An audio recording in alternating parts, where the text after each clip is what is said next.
Welcome to B2B Tech Mindset, where we explore how technology drives business success. Join us as we discuss the latest software solutions, trends, and strategies that can help you stay ahead of the curve. Develop a tech mindset and learn how to leverage technology for growth in your organization. Hello and welcome to a new episode of the B2B Tech Mindset podcast. And today we are kicking off the season 2 of this podcast. We already finished the first 10 episodes. And in this new season, we want to go a little bit more, we want to go deeper in certain subjects. And hopefully we don't get too stiff while we are doing this, because we really want to deliver better information. We're not just randomly having conversations about any subject, but we did some research. And today we're kicking this off with a subject that I am not exactly an expert. So I did my homework. I tried to learn a lot, and I was fascinated by the subject as I learned more. I have to admit, I was a little bit a skeptic, but I went with the challenge. And the subject is going to be sustainability. And I think you actually are someone who is more interested and more engaged in the subject that I am. So perhaps you want to say a couple of words before we roll into the whole discussion. Yeah, this is actually a subject. This is very close to me, because if you have visited my LinkedIn page till now, you have seen that I have studied like geographic sciences in Havana University. So sustainability is something that I deal with it during my university studies. So, but in the technology context, is some very interesting things happening there. Also in the software development or software product context.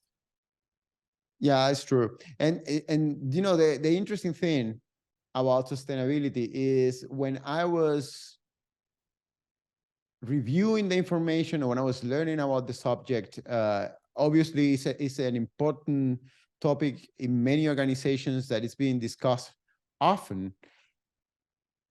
I realized that regardless of the political leanings that people have, regardless of how do you perceive the environmental discussion or not, if you believe in certain things or you don't believe, if you're a skeptic, if you're not a skeptic, just doesn't matter. Sustainability links or leads you towards a more efficient way of running your business. And yes, and it opens opportunities, especially in areas of, you know, certain markets like public sector. Public sector, exactly. I always forget that the formulation in English. Like public sector, it opens the door in many aspects. You know, obviously you have to meet certain regulations and there is work to do. But on the other hand, is really something that makes your operations leaner, makes you aware of many things that otherwise perhaps were not that important for you. So for that reason, I thought, actually makes sense to dive in this subject, learn a little bit about it, and share what we've seen, and perhaps get some feedback in the conversation about the whole sustainability story. Sure. Let's start from the beginning. So the very broad definition of sustainability is like the ability to maintain a process or a phenomenon at a certain level. So it's a constant level all the time. That means that the process is sustainable. So you can keep the same level at all times. You want to sustain yourself. You want to sustain yourself. Yeah, that is the broad definition of sustainability. It's like in German. In German, they have a really nice, funny name. Is Nachhaltigkeit. Nachhaltigkeit, yeah. Yes. It's a funny word. So, what does it mean that in the business context? Because the definition is different. So I'm going to use the McKinsey definition here.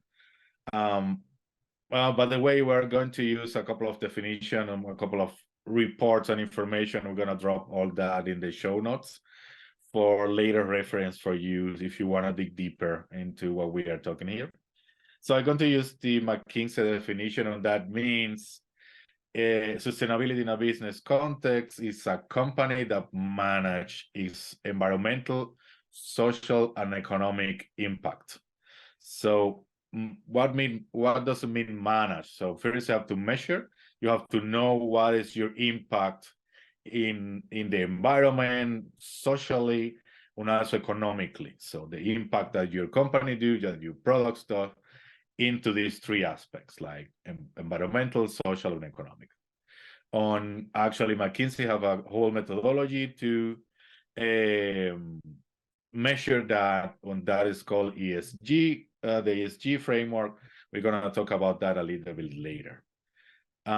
One of the examples of successful companies, like I think one of the more famous one, is a company called Schneider Electric, which have itself since a long time program in the company that's called Schneider Sustainability Impact. So they have a plan, actually, 2021, 2025. So they have a concrete plan with action on goals, which is based on the United Nations Sustainable Development Goals, which is also a set of goals that the United Nations defined for increasing the sustainability. Some of those goals, like the goal number 8, is like decent work and economic growth. So basically, it's like being ethic, the way that you grow your company, and the way that you perform your work, and you make your product, or you treat your employees, etc. So that is what this goal means. What is meant by decent? Decent is ethical. You can translate that to ethical. Yeah. Okay. It's like, yeah, it's decent. It's not illegal. It's not questionable. It's not shady. So that is what decent means in this context. After that, then you have something like goal number 9, which is industry, innovation, and infrastructure. So that you have to try, or your company have to try to innovate, to advance your industry to be more sustainable, and also to improve the infrastructure. I mean, for your company, and also for the industry that you are in. Goal number 12 is like responsible consumption and production. It's like don't waste too much water, like modify the process that you use to actually use less water or less resources, or pollute less, or recycle more from your same product, or like the waste of your product, whatever. On goal number 17, from the one I selected to talk a little bit about it, is like partnership for the goal. So it's not only like modifying your company, like also influence your partner, and also partner with other company to get better at sustainability, better sustainability into your company, like use your partner network for that. So that is one of the goals of the United Nations Sustainable Development Goals, for instance. There is the other famous, or not famous, but I don't want to say most popular, but well-known. Other well-known framework for measuring actually sustainability in a company, which is called ESG, and that stands for environmental, social, and governance. So that is what ESG sustainability framework means. What does it entail in there? So by environmental, for instance, you can measure your greenhouse gas emissions, CO2, or you can measure your waste and pollution and try to improve on that. Or as we were saying before, like the United Nations goals, like you can measure and improve your water use. So like, what's the impact you have in the environment itself? Then you have the social part of the framework, which include aspects like workforce diversity, safety of your workers, what is the impact of your company in the community that the company is in, like the impact of your company into into the city. For instance, we have seen in our industry, like how the cost of living in Silicon Valley is going very high because there are a lot of information technology companies living there that actually can pay the people more. So the cost of life increases in that area, pushing away the other people that doesn't work in this industry to create different problems in the community. So that is one aspect of it. And the other is like governance, like the governance of your company itself or your business itself. It's like codes and values that you have, transparency and reporting, like you are not like lying about your gas emissions. Like who was this car company that got caught like cheating on the gas emission test? That one, yeah, that one. Yeah, that one, you know which one. Yeah, that one. So you don't do that, just transparency and reporting on basically a structure and oversight. So the structure that you have in place to actually implement this improvement on oversight is like you have something external that is actually controlling and auditing you in this endeavor of improving your sustainability score. It can be external, it can be also internal. So they're both. That covers actually a lot. What I found fascinating about the ESG is that, again, it goes across the not only the environmental impact but also the societal and governance story. And what one would think, wow, that's a lot of work to go through. But one example that shows the value of doing that, or we were looking at, is that Siemens, for instance, landed this contract to build the underground in London. And the reason why they did that is because they actually score pretty well in this framework. So especially for people who is working in open and public service, then it makes sense. And there are many companies, even if this framework is something that is not mandatory, it's a voluntary thing. But I think in the future, we will see more and more companies looking at the scores and how people is performing within this framework, and they making business decisions based not only on pricing, but also what is the impact that is going to have the working together, the cooperation with their partners, looking at how they are performing within this space.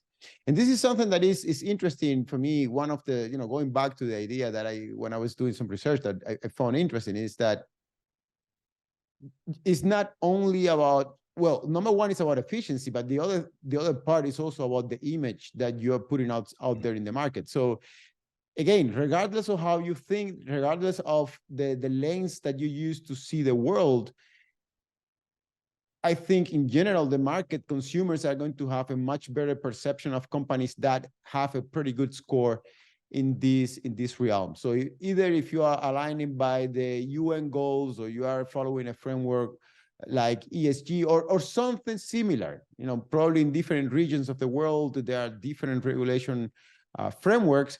But I believe that is going to help you in the eyes of society, and in the eyes of other organizations you want to work with.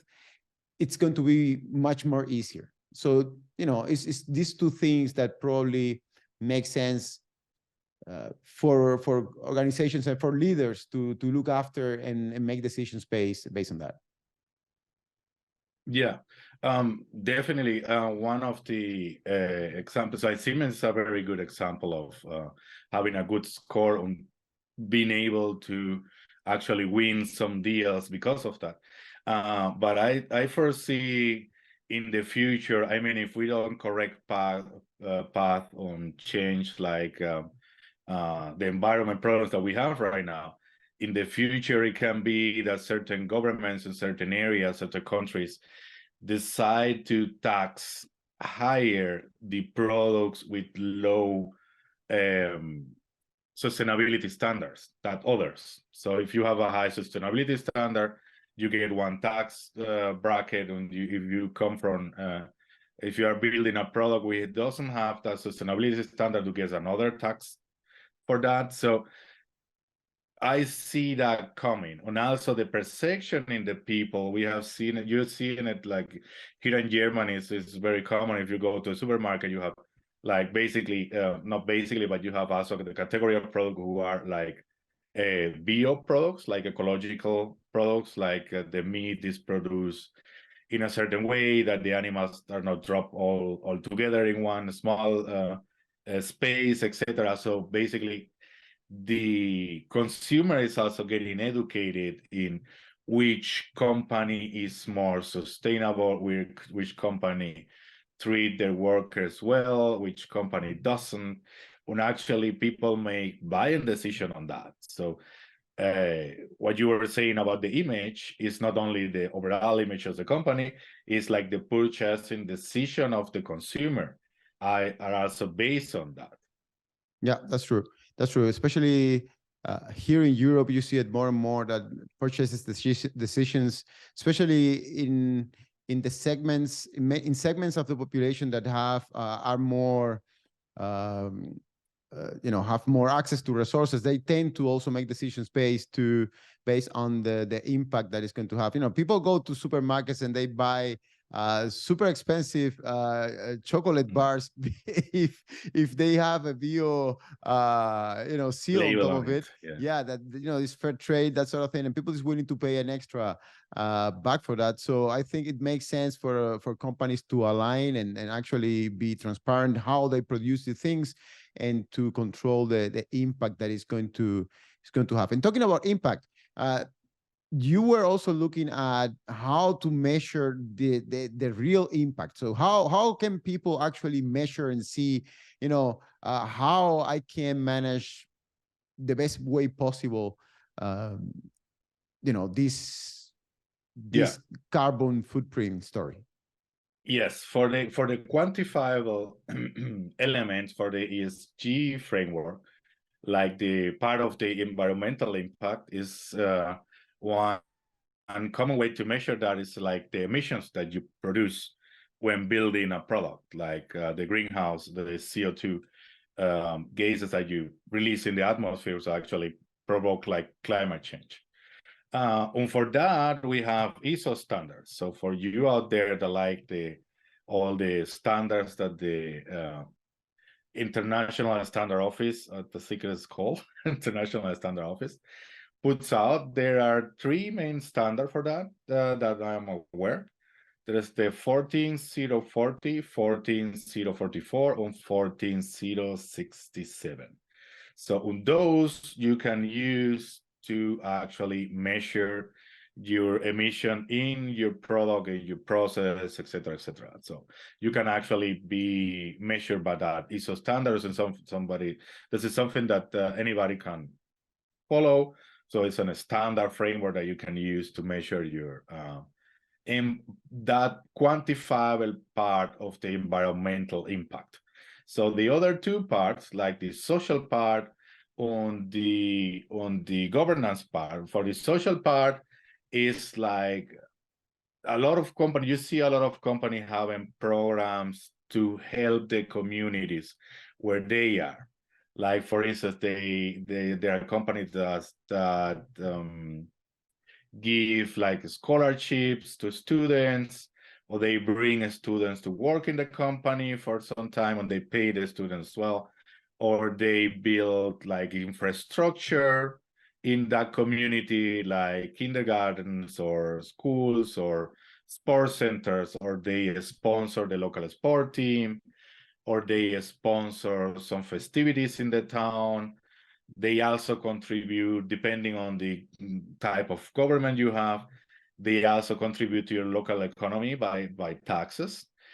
But they also make an impact in the community by bringing the workers in that. And for instance, if it's a mine it's a mining business, that can be can also make, other than the environmental impact, you will impact the social community in that area. Like you can remember, I don't know if you have seen the back in Cuba, like the Nicaragua mines, like the nickel mines.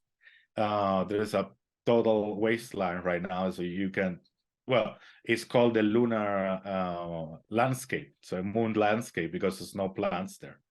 When actually the people in that community to live near the mine have all sort of health problems, like dealing because they live in that polluted area. That is something that impacts your social aspect of that of the community.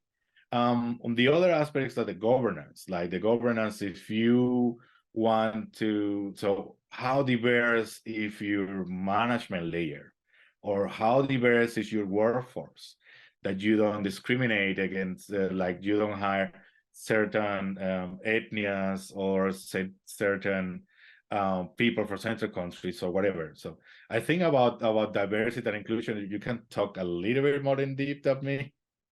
Yeah, well, the story there, I was just looking really high level what is contained in that, but there are metrics there like diversity in the workplace, percentage. It also depends on the jurisdiction you are in. Say how many, the ratio between male and female employees that the company has. Perhaps in other jurisdictions where that plays a role. The racial distribution that you have. So those are all metrics that seems to be part of the framework that might be relevant, and people might want to address that. And also, well, there are the other metrics that you talk about, just the carbon footprint, especially measuring carbon, which is an interesting one, because there's a whole wealth of resources out there, calculators and dashboards and you name it, just to measure that. And we've been talking a lot about companies that in general is a mining or logistics, but usually in this podcast we tend to talk about SaaS companies. So how does this apply or translate in the SaaS world? Because that's, I think, also most of the audience that we have is also in this world. So yes. How does these things map? Well, basically, if you have a SaaS product or a digital product per se, you are an e-commerce company selling something that's like you have also part of your business happens online or happen digitally. You're an entertainment company, for instance, that you distribute your stuff digitally. Or you are a social media consultancy, you work basically online. You do have the way to actually calculate all that. And that means there is no framework per se for that, but you basically need to translate every action that your company does, or on your employees does, on probably your consumer also does, how that translate in emissions, like in gas emissions, CO2 emissions.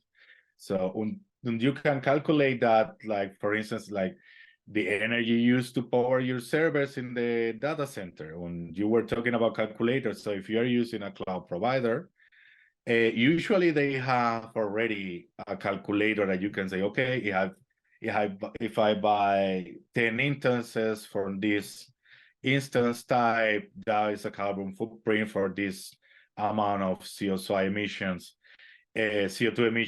in a month. That is a way to calculate that. Then the emissions associated with the production and disposal of hardware, like if you're producing hardware, for instance, or if you are using a lot of hardware for workers, or you need like specialized design hardware, like how is the life cycle of that hardware? Like some companies, you can change your hardware every 3 years, for instance. So how do you recycle that? What you do with the old hardware? You put it in a wasteland, or in a way, you throw it away. What you do? You recycle it. What you do with that? Also, emissions associated with your employees traveling. So traveling for sales, for traveling for meetings, etc. The amount of energy that your office use, like how much electricity, how much in heating, how much impact, like you can go very nitty gritty, like how green your cleaning company is. Like if they use green product, or the products that they use are highly chemical, or that they can make an impact in the environment where they get exposed. You can actually go very, very deep with this calculation, but not only for your company. You can also start calculating if you use third-party service. Like for instance, if you are using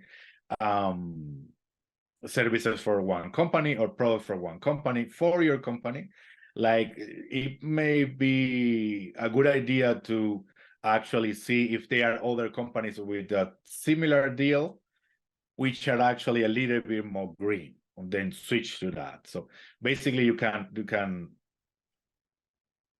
calculate all the aspects of your business in this term. When you can also do like one company, I am in the with3 thing.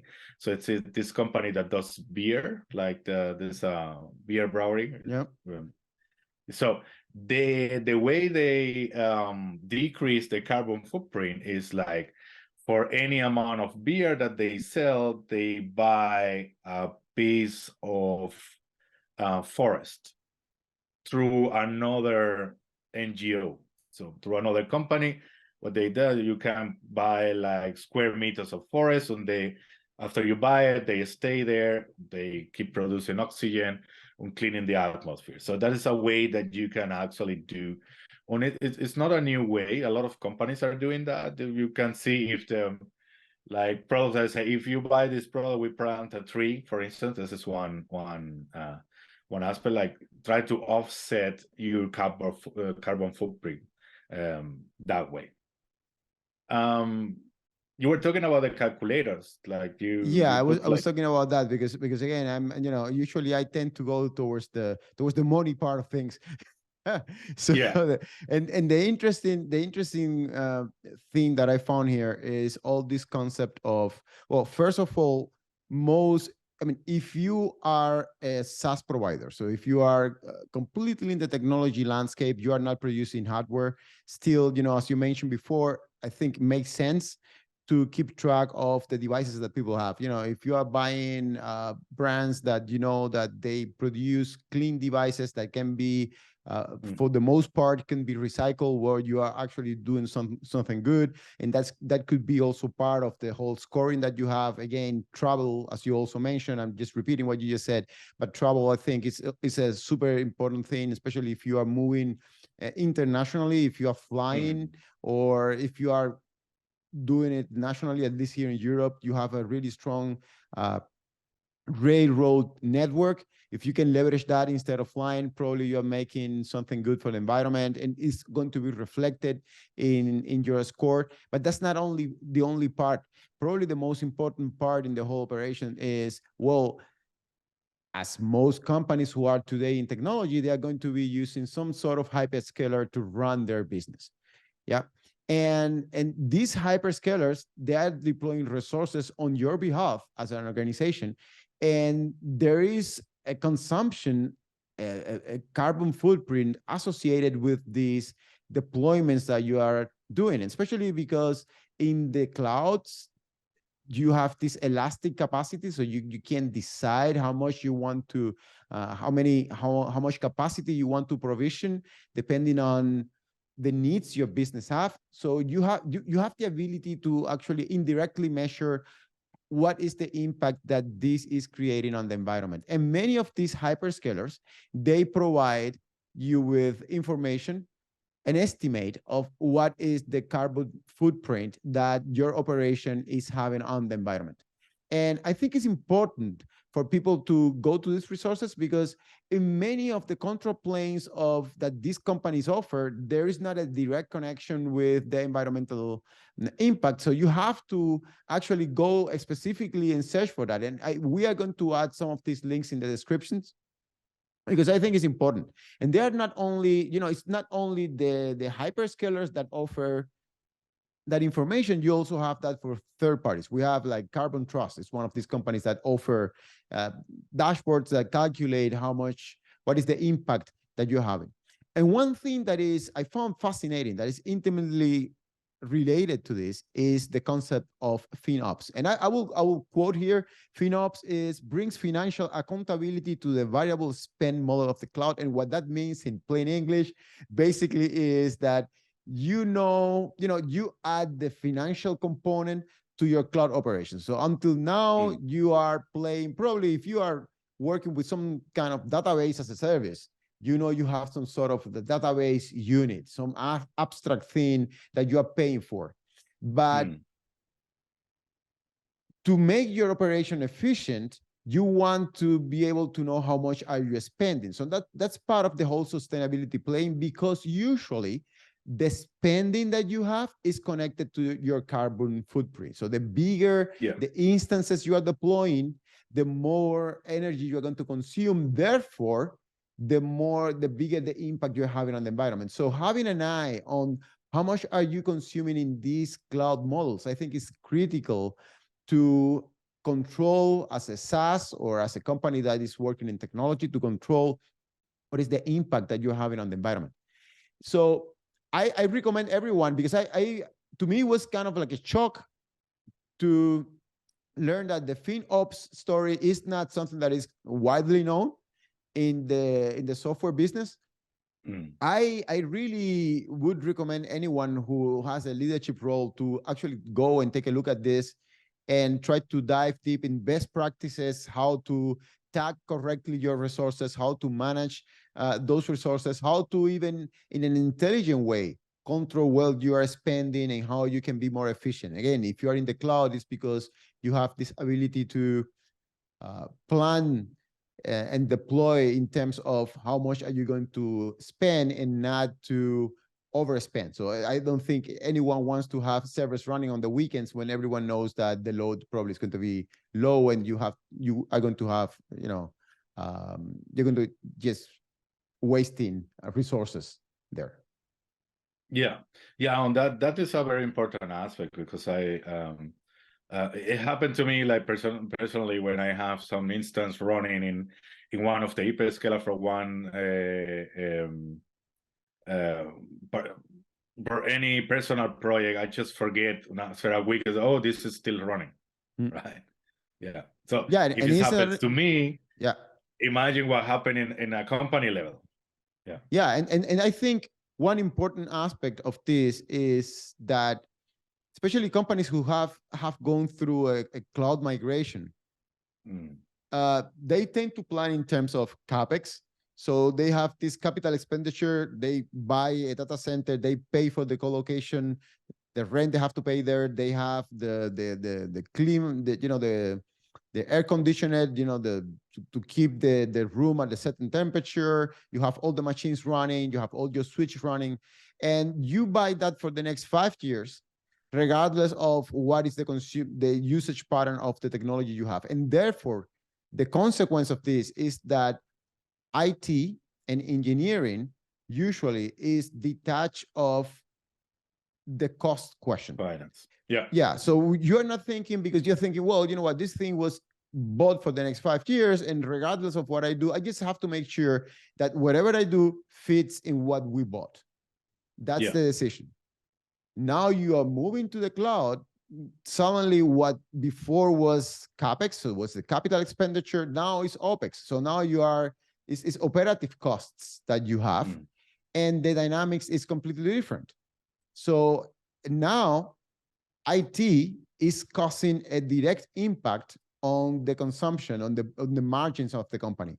So for this reason, makes sense that people who is working in technology becomes sensible about the fact that what they're doing is have this financial and environmental impact, and that it can be measured, and it can be tracked, and it can be something that can be used again as a way of running your operations in a much more efficient way, but also to have this, to improve your public image, so people know, these people actually care. They just don't make a Don't service waste that resources. exactly. So next time that you upload a picture, you know that that picture had a cost in the environment, not Yes. only in the service, but also in the environment. And perhaps Also for the people environment. exactly, and perhaps people use also the service in a more mindful way.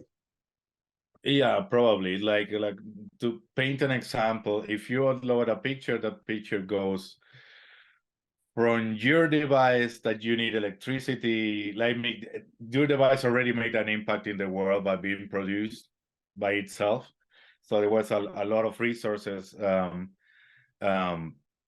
make your device. You're using electricity to charge it, you're using electricity to power the whole infrastructure that you need for your picture to go to that particular server.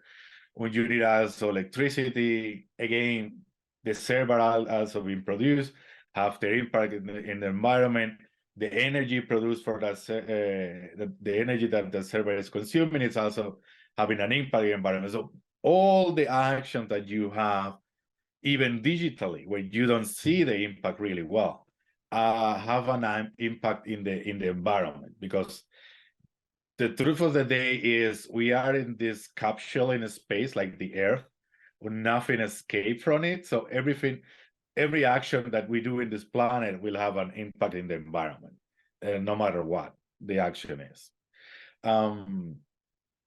That is a good way to start talking about what the company lose if they are not sustainable or they don't pay attention to sustainability.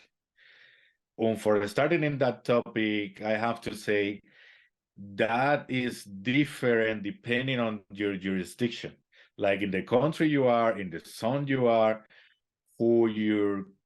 which market you are serving, because some markets care a lot more about these issues. When you may encounter other markets that they don't pay that attention, they just need the goods or the product or the service to be cheap, or they don't care about the environmental impact of that product or whatever. So it depends on the politics. It depends on your or the country you are, or the market that you are serving. But nevertheless, you or the companies that don't pay attention to this, still that is a net negative for that. So the first one being like the real ESG impact, like the real environmental impact, the real social impact, on the real like governance impact that you may have if you are not paying attention. Like you are not paying attention means that you are not measuring, and if you are not measuring, you don't know if you are improving, or you don't know your status at all. So if you're not paying attention to sustainability in your company, there is already there a negative minus point right there.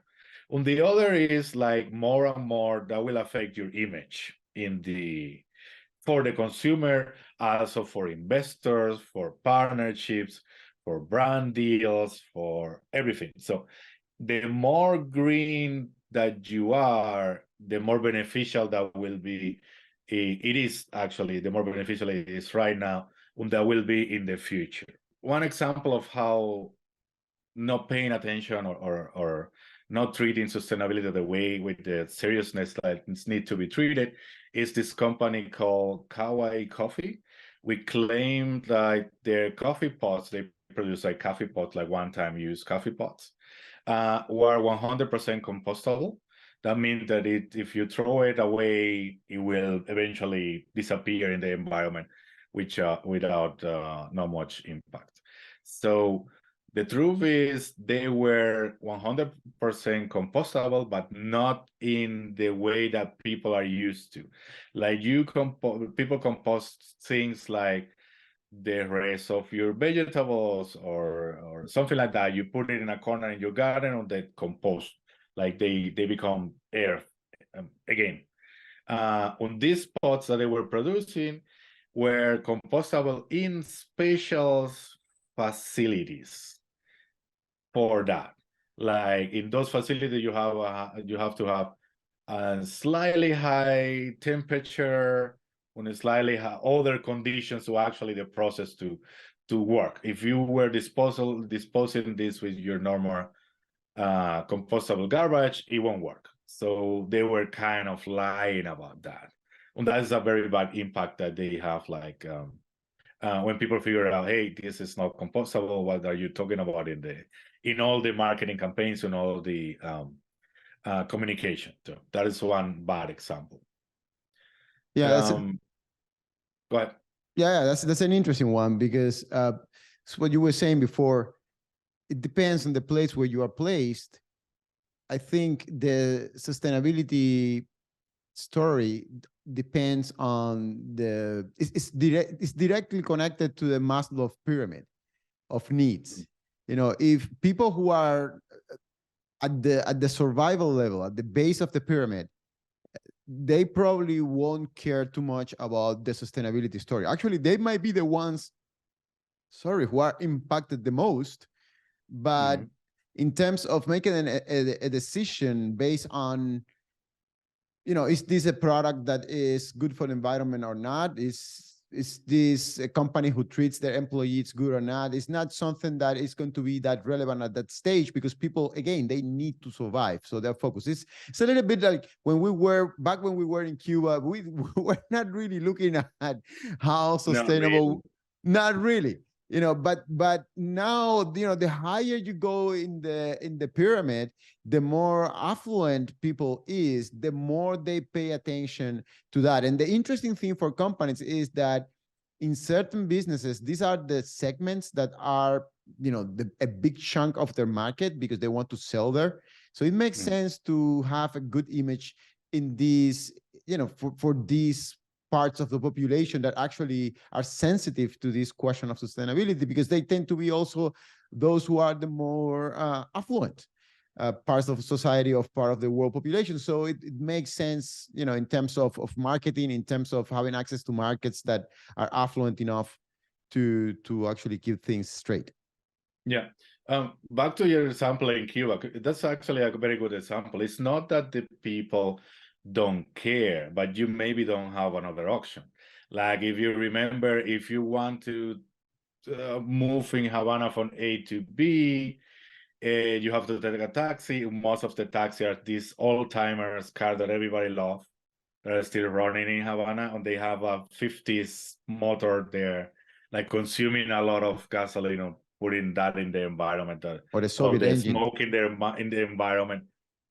But you have to take that because it's no other option available. So that actually is the way that you have options also to. But I think the average citizen there is happy to have, is happy to move, and is not really thinking too much. Yeah. I mean, they might be bothered. Like, there are certain streets there that you can really notice, well, the air is dirty, is polluted, and you have all these particles of dust and stuff that it comes out of those cars, because there's no filters, there's nothing.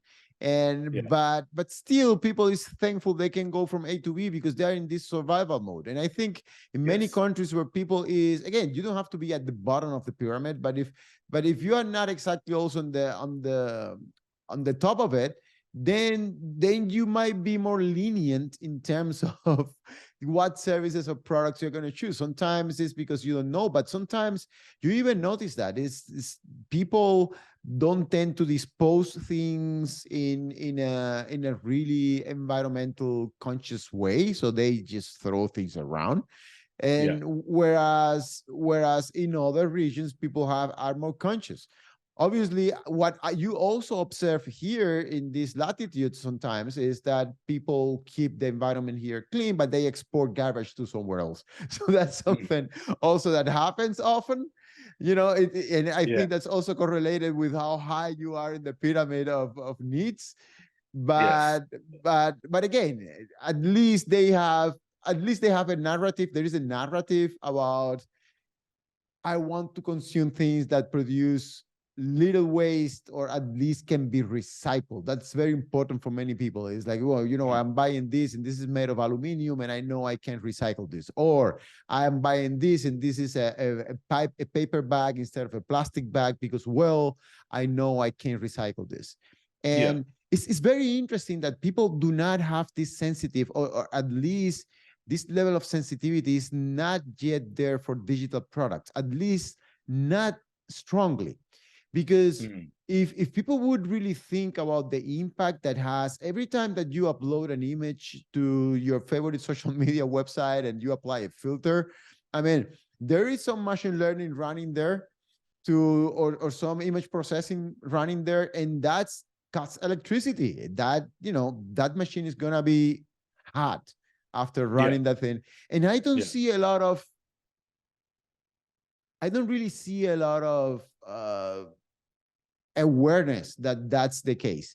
People have that awareness perhaps in the devices they buy, so if their choices about the computer they might have or the phone or the watch they're getting, they're thinking, well, I'm buying this because the materials are okay and blah, blah, blah. But in terms of services, they don't. But hopefully we will see a trend more, moving into the other direction. And definitely this is the case, as we mentioned before, if you are in the public service space. That's number one. And number two, if people is trying to improve their ESG score or, how they are ranking within this framework, they are also going to be looking at if you are in the B2B space, well, how are my partners or the services that I'm using to leverage my business, how are they performing? Do they have really a sustainable way of running their operations? Can they demonstrate that? Are they tracking that? Do they have accountability? Do they, invite people to actually take a look at how they are, operating? I think over time, those questions are going to be more and more present because the conversation about sustainability is one that is more and more, louder every single day that goes by.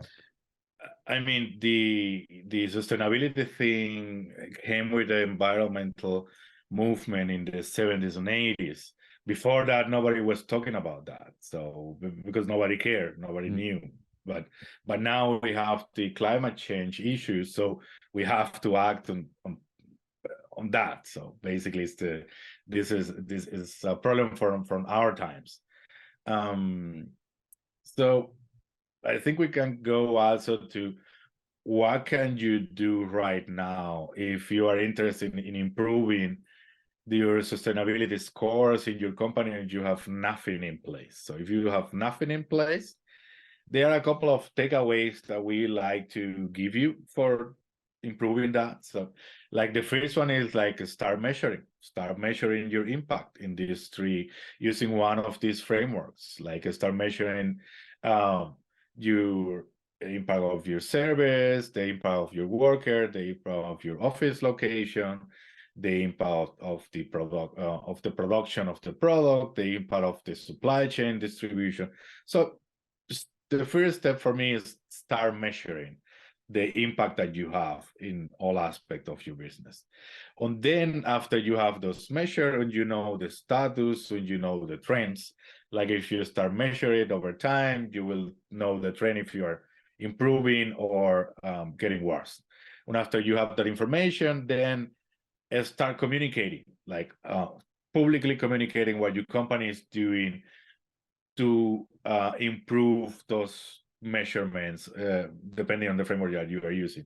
Like publicly communicate your status, the actions that you are doing, the plans that you have, and also the achievement that you got. Like, oh, now we are producing like less emissions, like 20% less emissions than last year. That's an achievement. You can communicate that. That will also increase your image, like the quality of your image for the public. Like you can also do like start vetting partners depending on how green they are or not. Or if they are not green, start advocating to them like, hey, why are you not, if you are green, I can put that in my product. Like I only use like green partner or green suppliers or non-conflicts materials, etc. So you can start talking with partners also for that. On the other thing is like what you were talking about, like start like using financial operations for the cloud service mainly. Like try to put put a coin behind every instance on every action that you do in the cloud, because those also have an impact, not only financially for your company, but also for the environment. Yeah, it's just, you know, that your carbon footprint is a proxy for how much are you spending in the cloud. So if you can control your cost, if you have a disciplined way to go about it, and I think FinOps offers a nice framework for this, then probably you are going to be in line with these sustainability goals. And yeah, as you mentioned, I think at the core of all these things is something that really makes me really happy, which is analytics. You have to simply gather data and know what you're doing. You know, I know I'm going to butcher here Peter Drucker with his phrase of, you know, you can only control that you can measure. Kind of butcher that, but that's the general idea. You can only control that if you can really put a number on top of that and say, well, you know what, this is what we're doing. You have then a dashboard or a control panel where you can decide and you can make decisions based on those metrics, and then you know what to do next, and you know what impact you're causing with your operation. Yeah, I think we covered most of the things that we wanted to talk about. Again, we are not experts directly on this, but we think this is an important subject for our industry, and it will get more importance as the time goes. On the environmental problems gets worse, on the social problem gets worse. So it's clever to start paying attention to this. Yeah, that's what I also think. And I got kind of excited because first it has the analytical aspect to it. You know, you have a lot of data you have to gather and process, but then again, as I mentioned at the beginning, and I think I will close with the same ideas, is that regardless of your political leanings, your belief, whatever it is, if you are running a business, if you're in a leadership position and you're running an operation, then it makes sense that operations runs in the most efficient way. And this aligns perfectly with your sustainability goals. And if you can also do some, you know, good in some other ways, like if you can also have a societal impact that is positive, if you can also, you know, how you govern your organization is in a way that is an example for society, then even better. But in general, the whole story about the amount of pollution or amount of carbon that is being generated by your operation, I think is a good proxy for how much are you consuming, how much are you using from these resources. And again, if you're also consuming because you're flying, well, perhaps you want to use a little bit more of, you know, digital platforms, you know, and keep that in mind when you're running your operations. And perhaps you want to A/B test. You want to see, you know, what is more efficient. Is it really much more, you know, can I really close that many more deals when I'm traveling as when I'm having remote communications? Is my belief is true about that state of the world? Is that hypothesis true that I really have to be face to face? All those things probably make sense to measure. And then you can translate that into the impact that you're creating on the environment. And that is definitely something that is going to help you to have a more positive image and probably to close many more deals. Yes, in the future, for certain, you will be measured by that aspect as well. And I think with that, we can just wrap up this conversation. Again, we're going to put the links down this video because this time we really have a lot of information that we want to share with you. And again, we wait for you the next week here at the B2B Mindset Podcast. See you then. Till next week.